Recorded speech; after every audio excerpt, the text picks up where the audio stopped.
All right. Excellent. So my name is Maka, and we will talk about Blue Heron Bridge. Right. I'm Dave. Brett. Hi, Dave. We're co-owners of Cook Food Others. Yep. And partners. Where am I? Where's that out of? Welcome. Cook Food Others, where's that out of? Chicago. Oh, Chicago. Okay. So has anybody dove the Blue Heron Bridge? Show of hands. Right. It's pretty awesome, right? So I would consider it probably the number one shore dive site in the U.S. Right. Pretty cool place. If you haven't had the opportunity to dive it, with the visibility is like 20 feet plus, you're missing out. It's just a bad day. You know, you drew the short straw, right? Because it's a really cool place, right? So you see where it's situated. You know, we've got the Gulf Stream, and you've got Palm Beach sticking right out. That's bringing in a lot of habitat. Next slide. So we've got the Palm Beach Inlet right here, Peanut Island, right? And then we've got Phil Foster Park, which is an island. Then just south of that is the actual Phil Foster Park snorkeling trail. Okay. So that intercoastal waterway is drawing out a lot of habitat, northern portion of the Caribbean Sea. And there's the artificial reef system there that they really started developing around 2020 or 2012. 1998 when they actually incorporated the snorkel trail as part of the park. Okay. Where it's situated at, it makes for a good hide spot during slack tide, right? Because this artificial reef system. Next on it. Right here, and you can't really see it, but there's little splotches. There's about 30 plus formations in the water, little concrete modules, and rock piles that are spaced about 10 to 15 feet apart from each other. You can see the depths for the trails around 10 to 12 feet. And then you've got the western portion of the bridge, which is kind of cool, right? Because it's not really where there's a whole lot of people at. So for photographers, it really makes for good macros, right? But most of the fun actually happens on the trail and over on the east side, right? This is a very popular training site, right? If anybody's an instructor here, and you see those 21, 23 feet spot, right? That's where a lot of instructors try to capitalize on knocking out CISA, right? For their training dives before they actually go out to the boats to get diver certified, right? So really popular training site. Really great for macro, really great for just exploring and having fun. And big consideration is high tide system, right? Tide's going to be moving north prior to high tide, and it's going to shift. And probably about 20 minutes after HT, and then the tide's going to start riding south, right? Of course, depending on the moon and whatever, there could be like a late shift, and then it just takes you out, right? So probably the next slide we'll go over like a good dive, right? Next slide. All right. So typically what most people will do is get into what I've got like some considerations on the next one, but I'll just talk about it, right? What you typically want to do is kind of get in the water, get around, belly high, put the fins on, right? And some people prefer to kind of snorkel swim on out to the trail, drop down, right, with the group, and start heading east or head west, right? My preference whenever I used to guide and teach out there, right, is I would take our people out like around the center of the trail, probably around 45 minutes prior to high tide, and then we just coast nice and slow and just keep bouncing throughout the modules and the rock piles, right? Just checking out all the fishies and the crabs and lobsters, of course. And we're just moving nice and slow, just heading east, watching the compass.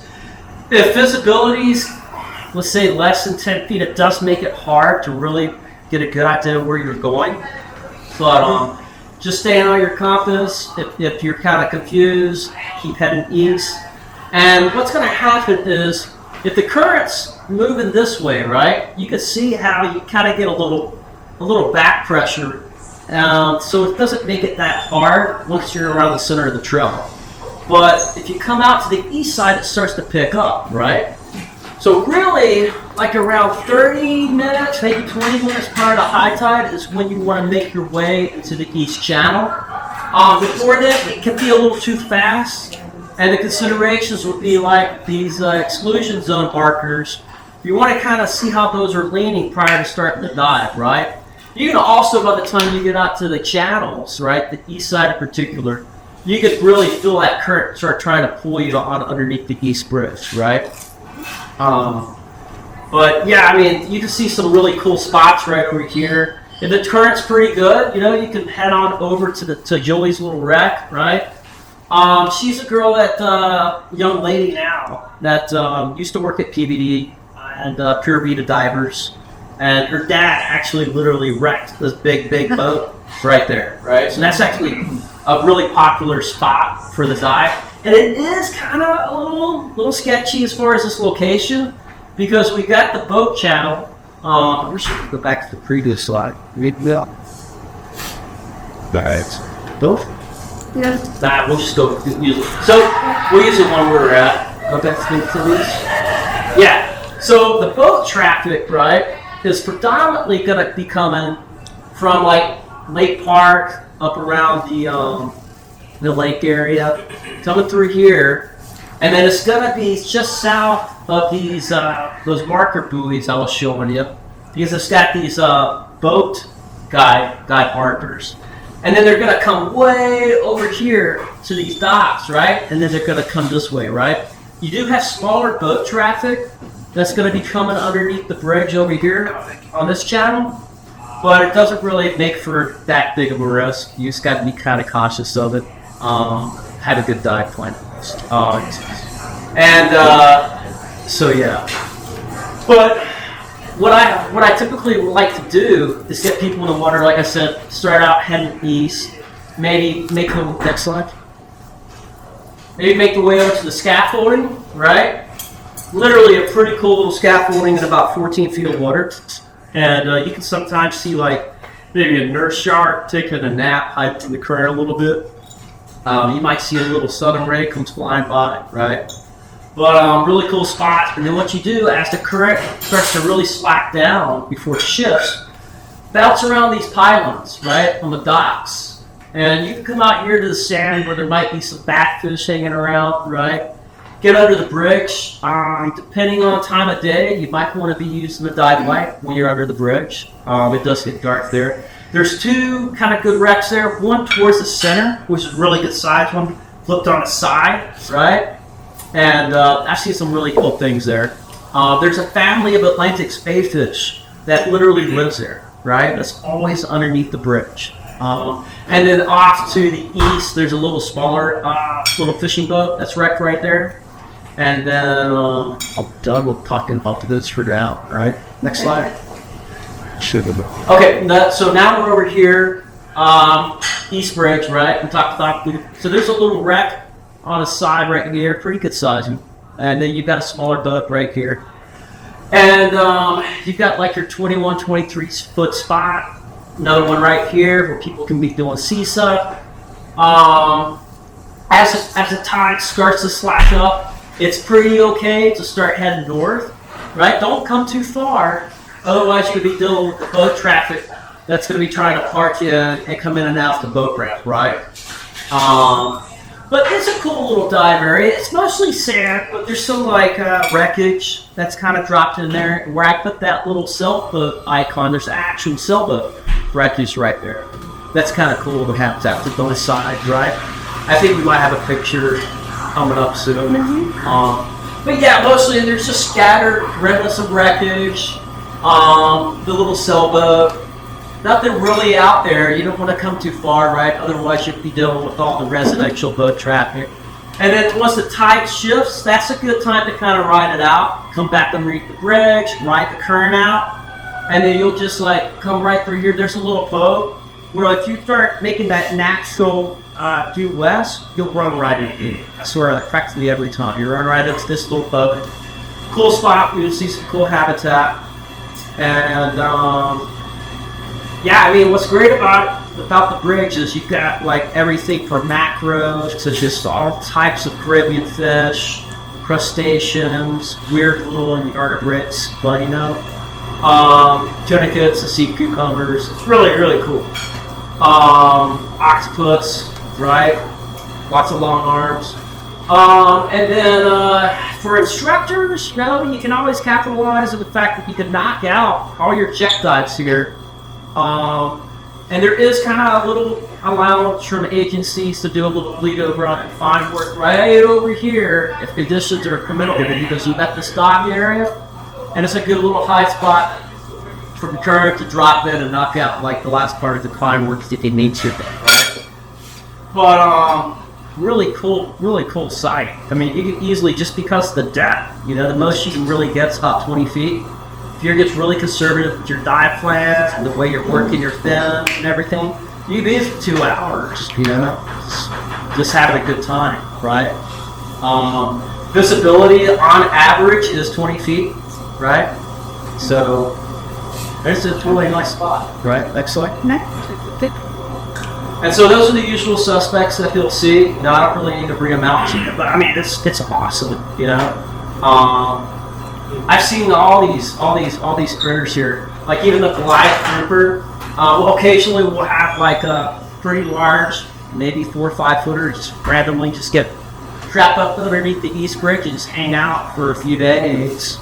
That happens occasionally. You see the manatees because they've got the power plant over there at the lagoon, and they'll come creeping on those. What is how does that relate to the manatee? The water. Yeah. They like a hot temperature.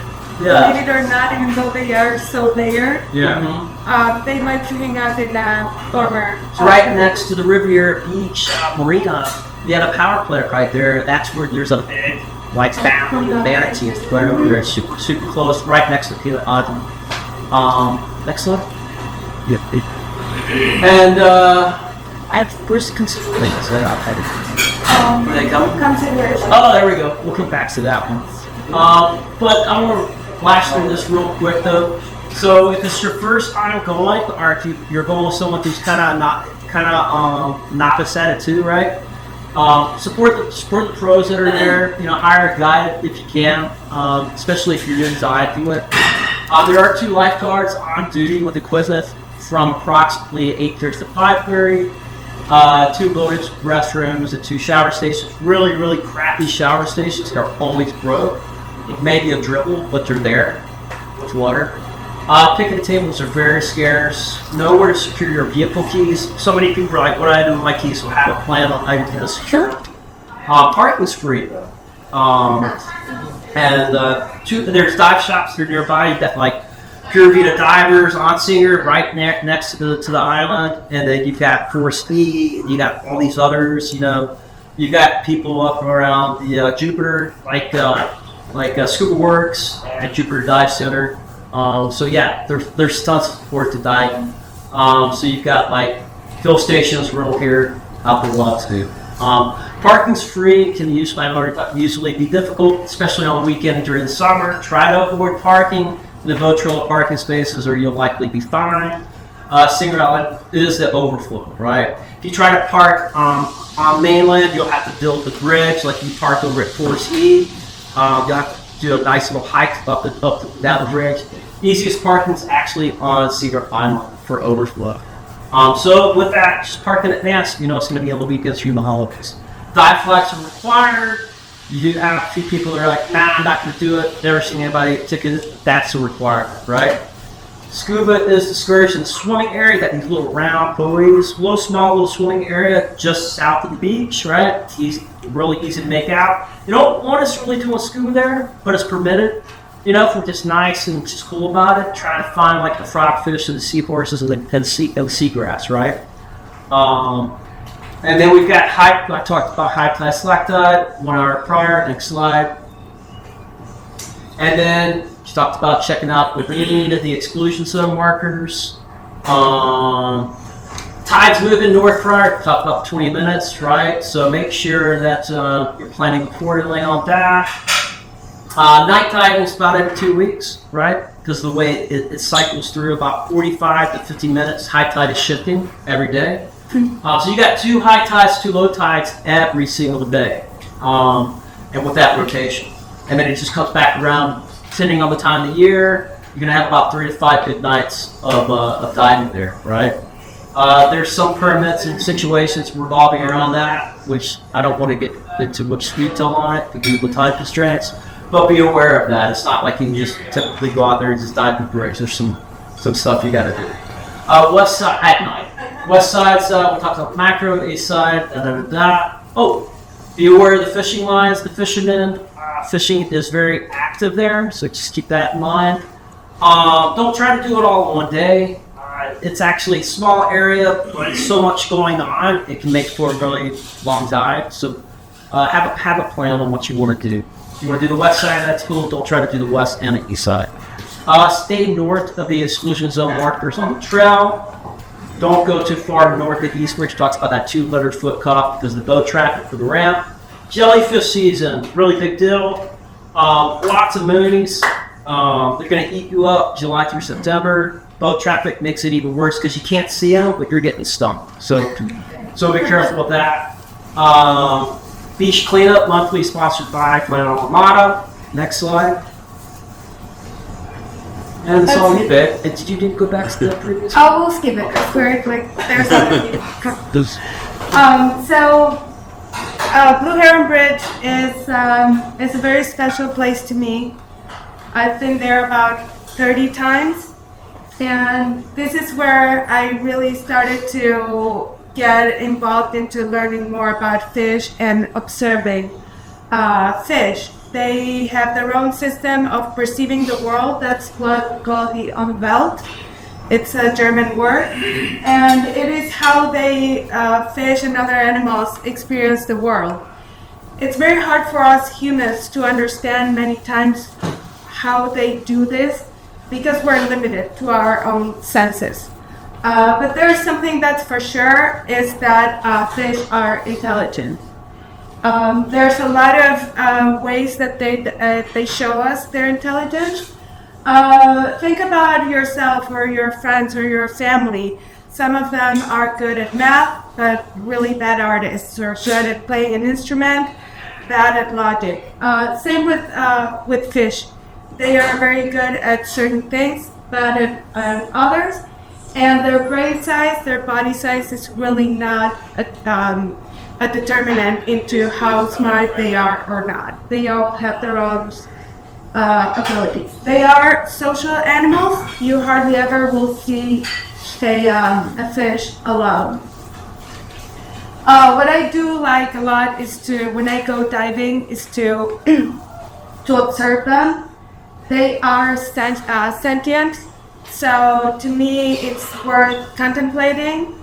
Makes me respect them more and love them even more. They are curious, they form bonds, they mate non-randomly, they collaborate, they have compassion for other animals, they learn, they have memory, and they can also anticipate events, which is something that I'm gonna talk about when I touch on cleaner client relationship. This is one of the organizations that you see in the reef and in the water. It's called the shoal, and the shoal is disorganized but first sight. Disorganized fish have their own role in the structure. They seem to be a little bit smaller because they are mostly foraging in the area. Smaller fish will be more in the outskirts, defending the center of it. Sometimes if a predator comes, a couple of them will be sentinels, and let the predator know, hey, we know that you are here, back off. What else is good to say about these guys? They are territorial. They tend to be friendlier with their neighbors rather than with the fish, strangers to their system. They are more like individuals as opposed to a school where the power is in the numbers. They seek to remain in the group, although they are independently split. The school is a more disciplined group. They are higher in numbers. They swim in order in the same direction, and they have special sensors where they can feel the pressure of other fish around them. That's how you see them keeping their distance, and they all move together. That's because they have this sensorial ability. The schoolmates tend to be anonymous. They are part of a big group that usually is in transit. And when in danger, they use the fountain effect. You've seen them, they spread out and they create this confusion effect, which is, think about a kid going to a candy store, cannot pick a candy. That's kind of what happens with the predators. They see a lot of the fish and they cannot decide which one to pick. It's kind of a way they protect themselves and also the group. This is an example of a family of Underage bridge. Atlantic Spacemen. They are the bridge. I see them every time that I go. I see them in the same area. So I thought that this is in the east part of the bridge, right underneath of the going north before we turn back into the park. Yeah, they really like to be right by that liver rat that's on its side. They kind of like that. It's a kind of milder for you. David? So this is my final slide. I wanted to talk to you about the relationship cleaner-client. I'm sure all of you have seen fish in a cleaning station. They tend to stand either head down or head up, ready for a cleaner to come and serve. A lot of fish will choose their home based on where the cleaning stations are, and it's a very complex relationship that is built on trust. So a cleaner fish will have actually in the Australian reef, there's been proof of wrasse cleaning up to 2,300 fish a day. Out of those, some clients will come back over 100 times a day. So what does that tell us? Is that they choose cleaner fish based on something. They are giving a good service. If they're receiving a good service, they will spread their fins, their gills to let them get in their crevices. They tend, once the cleaner establishes a good relationship, at first they are in the best behavior, and then they will start nipping a little bit because they're trying to get their mucus. The mucus is supposed to taste better, and it's also higher nutritional value, but it hurts. So a fish that doesn't like to be nipped will jolt, and if it's a new client and the cleaner does that, the fish is not going to care and just turn around and go. So they take extra consideration at the beginning. They will even caress them with their fins just to give them a little extra treatment. Predators are also in their best behavior. The cleaner fish are more than food, right? They're providing a good service. So they will stay within their limits. Also, cleaners will tend to give a better service to a predator who is hungry. They don't want to upset their clients. This is the most interesting thing to me. Cleaners will keep count on who they cleaned, when and what they did. So if they have a client coming back on the same day, they know, oh, maybe I cleaned a little bit too light on this area, they will go and do that area a little bit more thoroughly. So if they are able to look back into the past, can they foresee the future and give it a better service? The answer is yes. That's how smart they are, and as I said before, they will give better service to new clients and keep also a good image. Clients will be observing the cleaners. If they do a good job, they will approach. So this is kind of like, think about a rating. Like if you go to a barber and you have if you get a good service, you give a good review, keeps the system a little bit more virtuous and it balanced. The less clients there are, of course, the cleaners will do a better job. Supply and demand, less clients, more honest cleaning, and better service. Here are my resources. I love to read about biology and fish. An Immense World talks about the Umbelt. If you want to learn about how they perceive the world, there's all kinds of examples.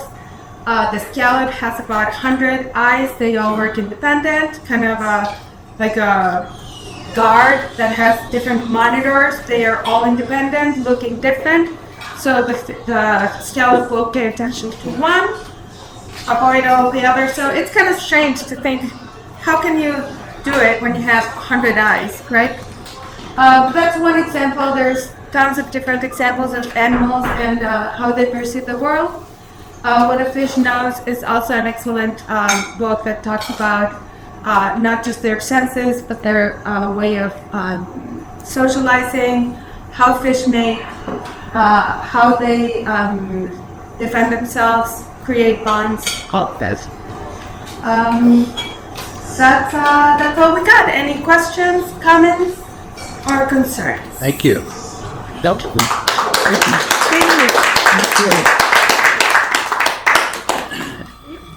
So, Go ahead. We're going to have just a tell. Yes. No show. Yes, I didn't know that there was a show at Peak, so. So I'm going to tell you. So first of all, I'm Richard Tassell. I am some of you I know. I've dove with you. I've been in class with some of you guys. I'm a scuba instructor. I teach most of my classes are private. I do teach at a couple dive centers. I tell you that because one of my mentors is a guy called James Blackman, who runs Divers Ready, which is a YouTube channel that's very popular. And he invited me on an expedition in 2021 to do the sardine ride, which... Gotcha. And so I'll tell you a little bit about that. For those of you that don't know the sardine ride, on the east coast of Africa, there is a cold water current that comes up from Antarctica, and alongside of it, inside that current, there's lots of nutrients, and it attracts huge migrations of sardines. So you have literally billions of sardines that are traveling up the coast to feed on the nutrients within this current.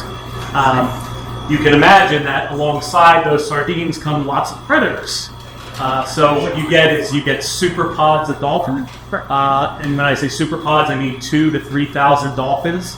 So like sometimes I go to Florida and I'm on a boat and someone's like, "Look, a dolphin." I'm like, there's nothing. But yeah, it's really impressive because you just look as far as you can see, just thousands of dolphins that are migrating along. There's lots of other animals that are feeding on these sardines as well.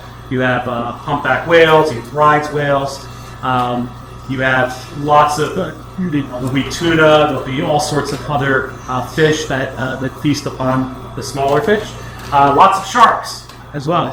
And seabirds called gannets that will kind of dive down and dive deep into the water and grasp some of the fish. Now I learned something from your presentation because I was never able to understand this. But the behavior of these sardines is they go into a bait ball.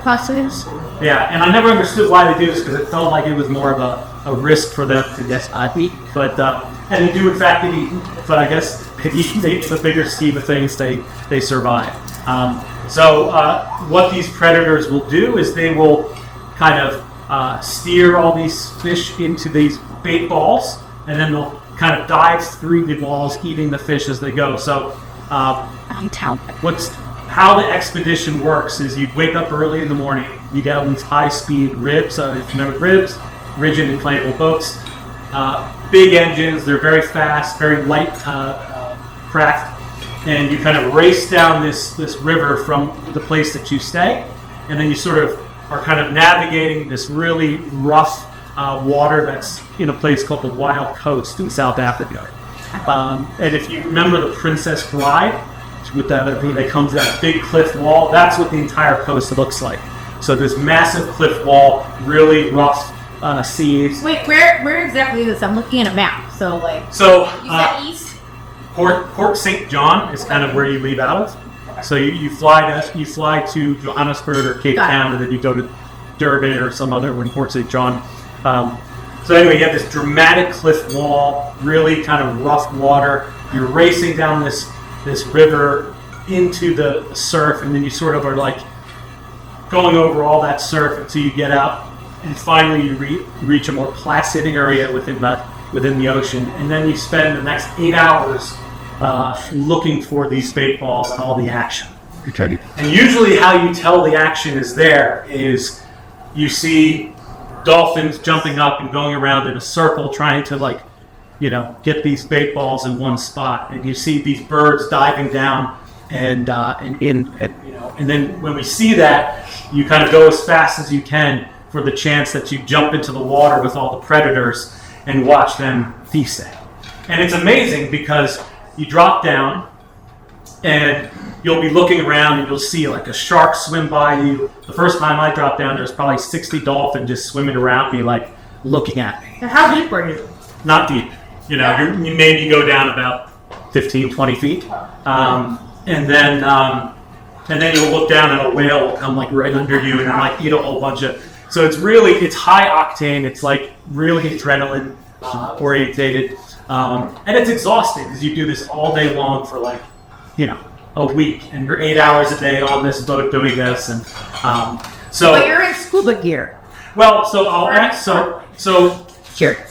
you end up doing more snorkeling and free diving than scuba because the reality is you have to get in the water quick to get the action. So sometimes you don't have time to get your gear on. Right, that's what I want to know. It's nice when you can, but often you're kind of just, and with whales get scared quickly. So like if you jump in the water, like they'll go away quickly. So you sort of have to slide into the water and then kind of, get a chance to see them. So you can imagine, very exciting. I'll tell you the most exciting part, and then I'll close. So you have these super pods of dolphins, right?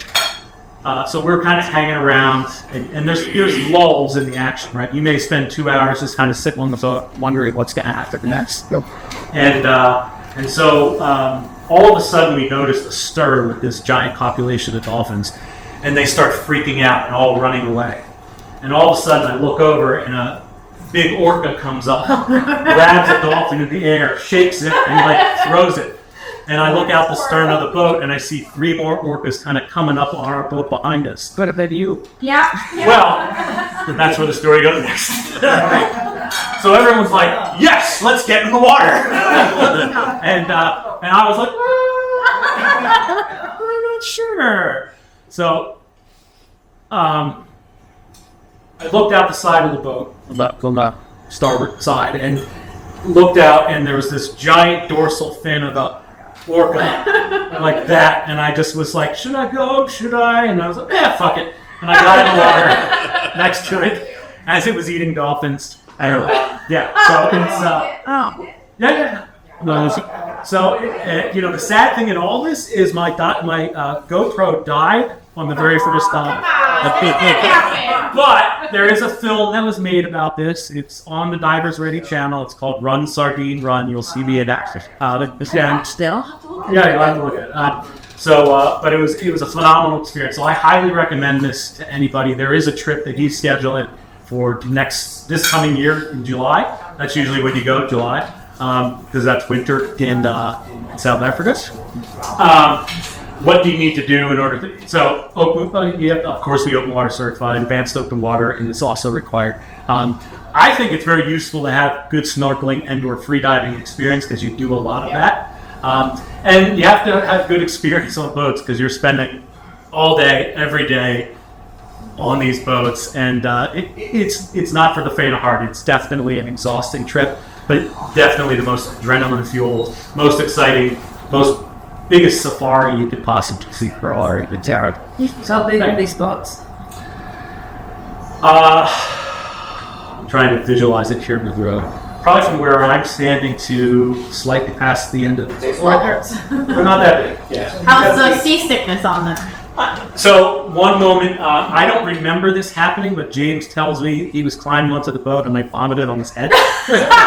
And he tells me about this all the time, and I'm like, I don't really remember. I don't think that happened. So yeah, I mean, you know, you can take. You should probably take some driving because it can get like a little area out there. But, Crying because you lost your videos.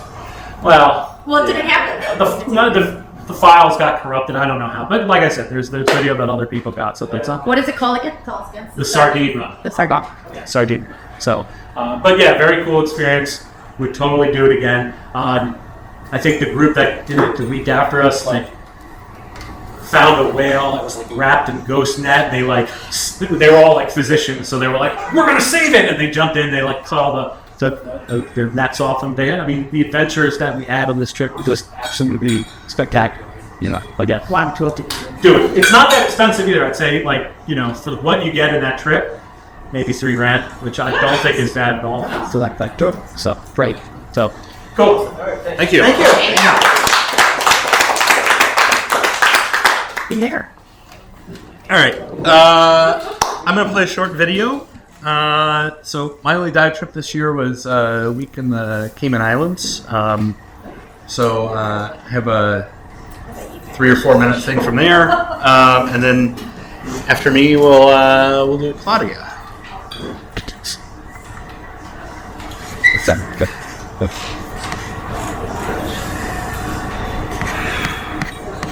What is he good at finding?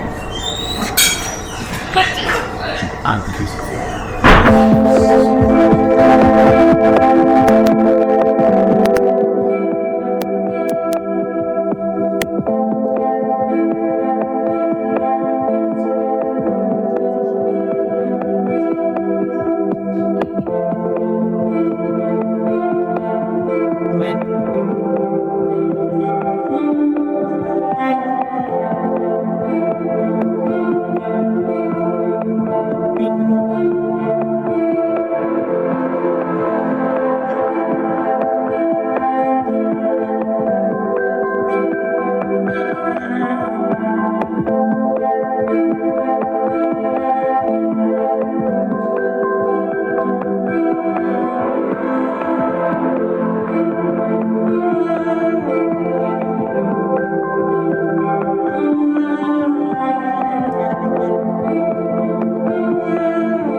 helping you with it. That's fine. There's done that.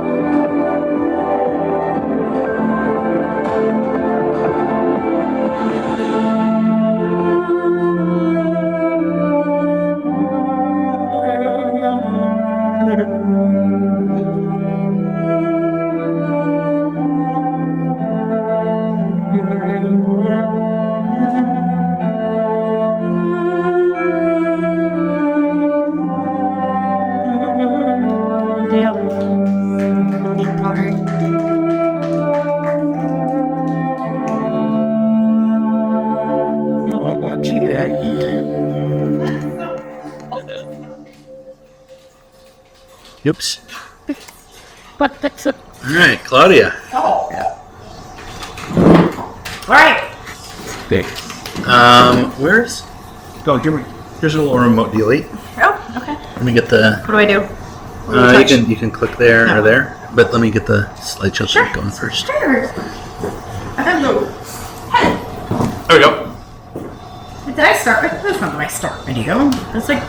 What? That's Is not that- the beginning. Oh, No, okay. There's more. Oh, Wait, okay. you're on slide like 9 or 10. Yeah, I know. We're paging through. There we go. There we go. All right. So, we're going to start with Max. Gee, I wonder why. I'm a very new diver. I was certified in January 2022. And I started diving, and I was like really into it. I paid like $500 to dive Catalina Island, which is my first dive. And after that, I decided I'm going to do a bunch of Lake Michigan dives, and I really liked like the dark, confined spaces in the wrecks. So I thought when I went with my husband I'm from Mexico, but I'm not from this area. So when we went on vacations, we were like, oh, let's go to Playa del Carmen, Cancun area. Great. And then I was like, oh shit, you can dive cenotes there. I want to do that. So this is my first cenote dive. It was probably dive like number 50 maybe. And so I booked it with Cenote Experience. Actually, there's not supposed to be an E there. I think it's just an X. But they were really great. They picked me up from my hotel. It was like an hour drive. It was a super reasonable price. So Max was French, and he was a great dive master. So we got there, and he was great. He took a solid hour to like introduce us to the caverns and like teach us. So I thought that was really cool as a new diver. You know, he really took your like safety into consideration. So we got to this guy, and basically I just copy and paste that from some fucking website. So that's not my words, but blah blah blah. There are cenotes, right? How are they formed? They're formed because like land collapsed and ice age, and they created these sinkholes, and they're called cenotes. And they are derived from the Mayan word zonos. My dad is Mexican. He's from Michoacan, and my great-grandmother spoke an indigenous language. Not in this area, but I have lots of indigenous blood in me. And I feel like when I'm in the cenotes, I'm like, this is my land, you know? Like, I love it so much. So anyway, the point of my story is that we started out, this was just like a little guide they gave us. We did not dive this, but I did Dos Ojos area, which is bat cave, where like literally you come up. And I was like, should I be breathing fucking air? Because the bats are like shitting on you as you come up, and it's really cool. But so I did Bat Cave first, which was really cool. And then we did El Pit. And I feel like they did Bat Cave to test us out because I was like, I'm a new diver. I'm always like, I'm a new diver. But I'm a good diver. And so they kind of tested our skills out first. And then they were like, all right, you want to do El Pit? You'll go down 120 feet. But it was awesome. So first we did first we did Dos Ojos. And so this is just the area that they showed us that we could have done. There's something like, does anyone know how many cenotes there are? Hundreds. Thousands. Like yeah. So I only had like one day because that's all I can get away with from, my kids and my husband. So I was like, show me the coolest spot. So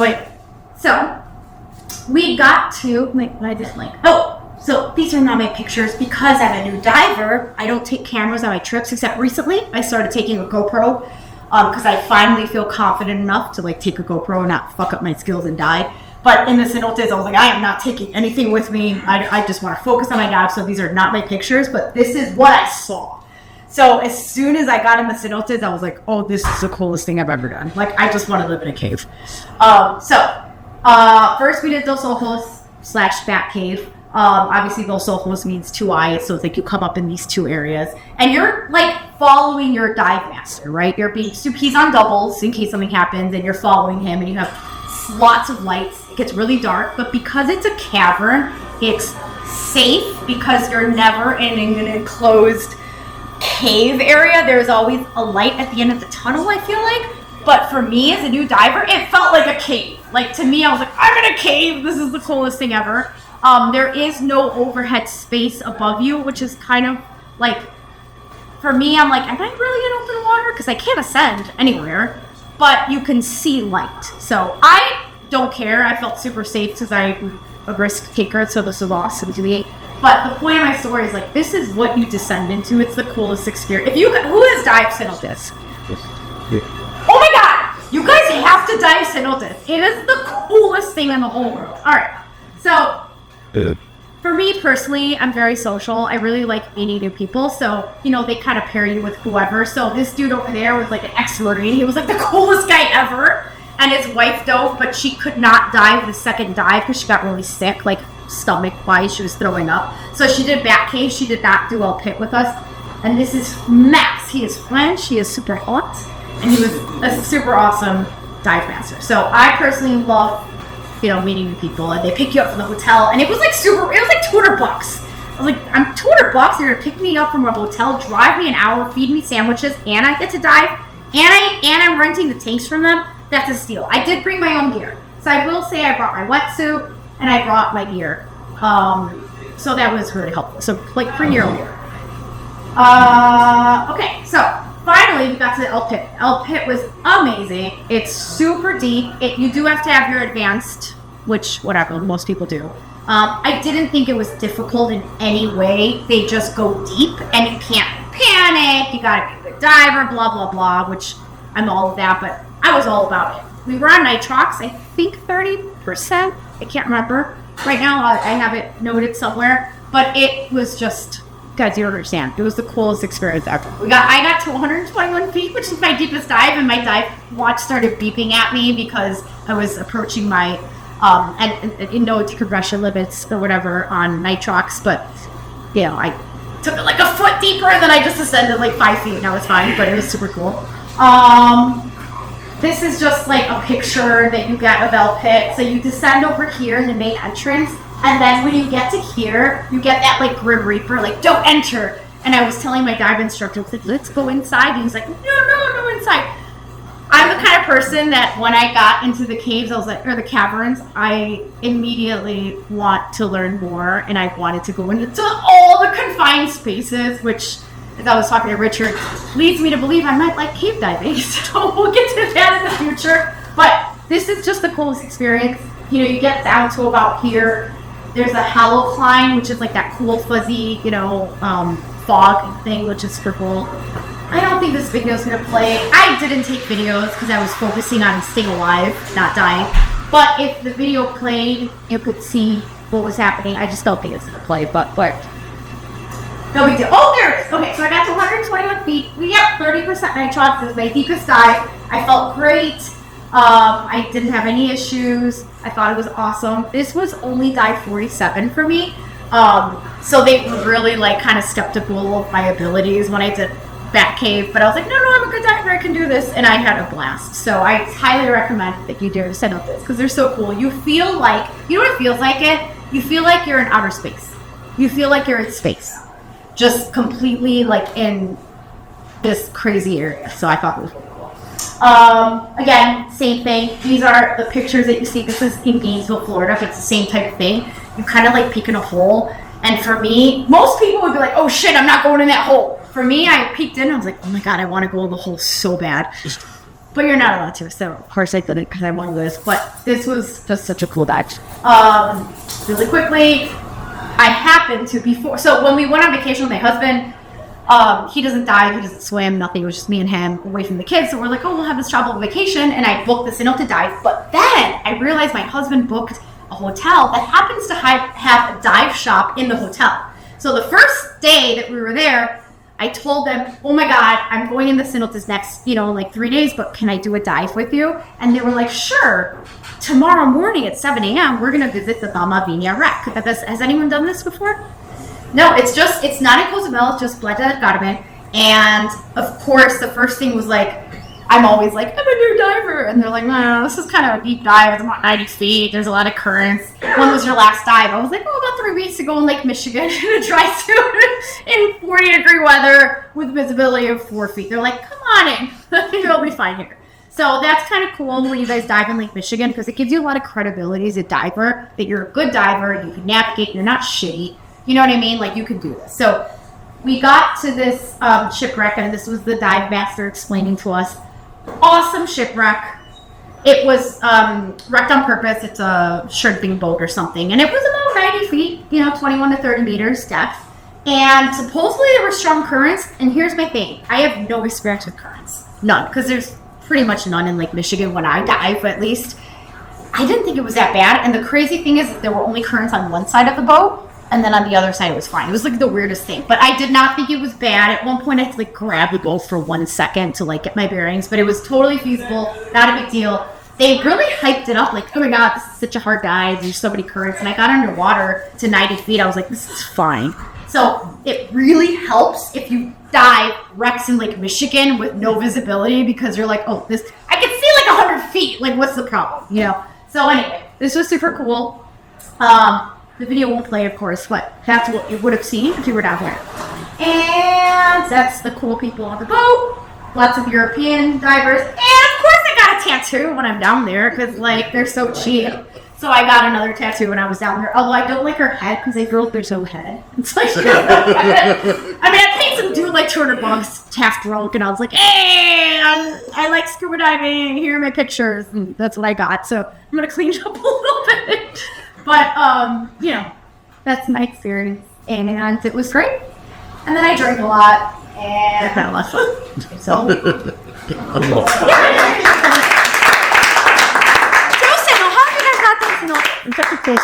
But Claudia, I got a question about getting in because I did maybe 15 years ago, but I didn't because you gear up like where the car is. You get all your gear. Oh, they didn't make us do that. No, they did not. You did not gear up till you were at the site. No, I lied. No, you did. You gear up, and then you guys go down. No, you're right. He's still in suit. You're right. You're right. So at El Pit, I didn't show you, but they offered a pulley.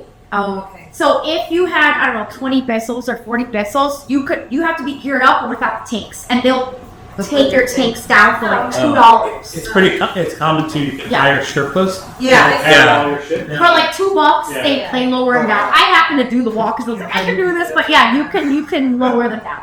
You don't have to walk with them. Because I saw little kids hanging around and I'm like, come on, pay them like $5. There was a pulley. There was literally a pulley that you could put your gear on. So that's a good question. It was a hard walk. I did some cenote diving a couple of months ago, and it was exactly that. Like, just as part of it, there was somebody that carried all your stuff down. You just walked yourself, your mask, and your fins down. In Mexico, if you pay someone for anything, they'll find you. So that's Do you want to introduce your video? Yes, sir. Please introduce your video. I don't. So my name's Abhishek. I have a new video for some of this. This is a video from several years ago. So for those of you who have been in the club for a while, the video will look familiar. It is a short 4.5 minute video about diving with friends, and a lot of it is here locally in around Great Lakes and Cape Cory. Okay, explore. 15 years.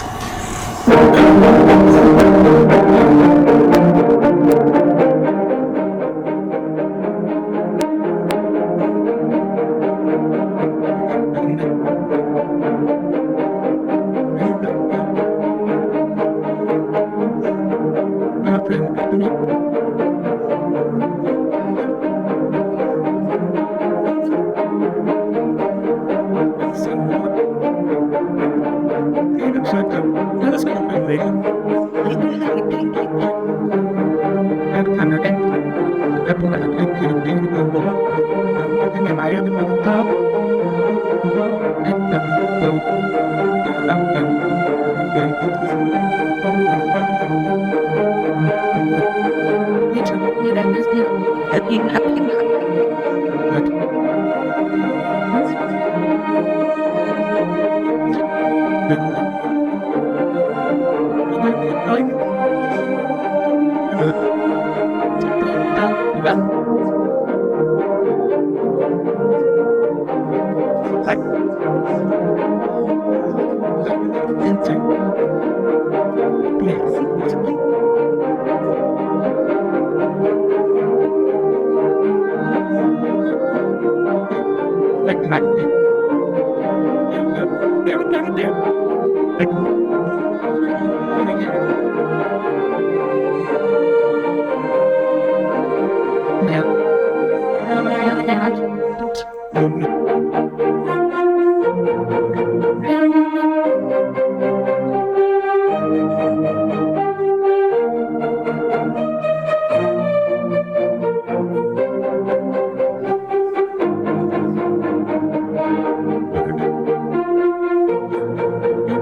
All this in the Great Lakes. I know. Right here in our back. I've never seen it. You're up. Oh, this is just a great contact this year from up there, Julian Robster. Those of you who missed it, we had a wonderful time. It's a private time that we became those two actually idle all the time. Yeah. Ends up throwing tantrum and shit. And this just gives you an idea what the slump guys are from. Because these are a wonderful job for.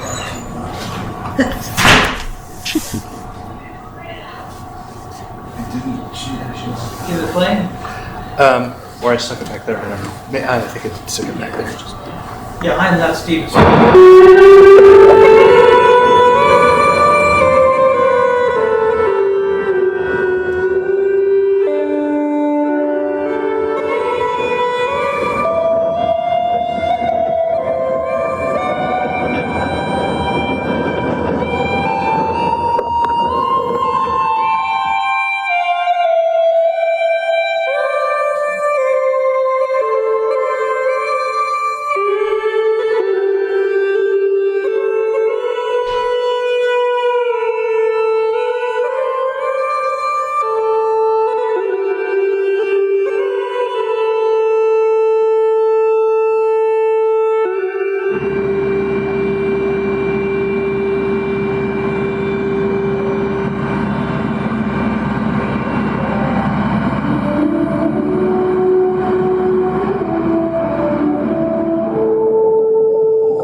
5 or 10 minutes, right?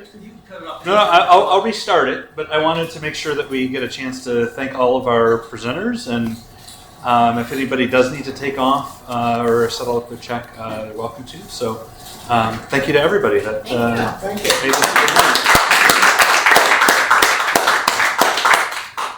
The jazz music reminded me that next year is the 50th anniversary of no the way. Oh my God. Hopefully we can do a meetup at the movie. Right, Cool. 1975, right? Yeah. I'm going in the theater. Hopefully That was a they'll year be ago. playing it, yeah. They should be. It's I'm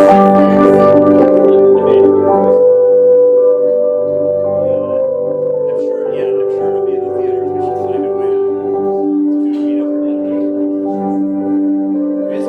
We had a couple of movie meetups earlier.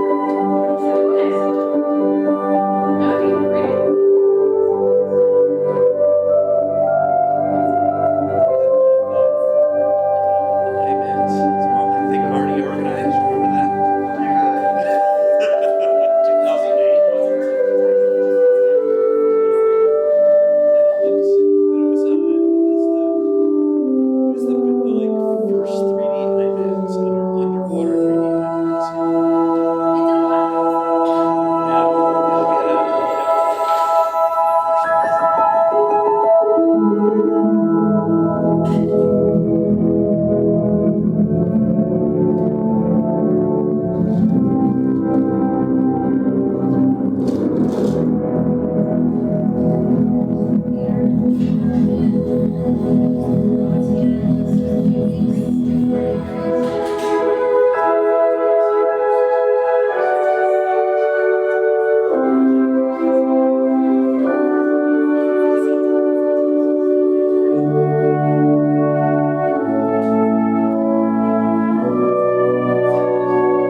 That's a club trip.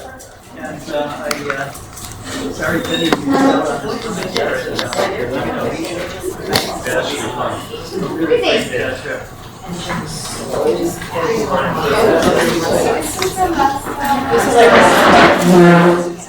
All right, thanks everybody. Thank you. No meeting next month. See you in January.